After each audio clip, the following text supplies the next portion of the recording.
welcome back. I want to quickly touch on the subject of what we call string concatenation. Yes, programmers love creating really complex names when concepts may not be as complex. So what does string concatenation mean? Well, it simply means adding strings together. So I can do hello plus Andre, and I've concatenated the string. I've added two strings together. So if I print this, I get hello Andre. So if you ever hear people talk about string concatenation, that's what they mean. We're concatenating strings. By the way, what do you think will happen if I do hello plus 5? If I click run,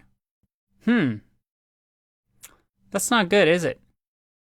I get type error. Must be string, not int. So it looks like string concatenation only works with strings. We'll explore that a little bit more in the next video.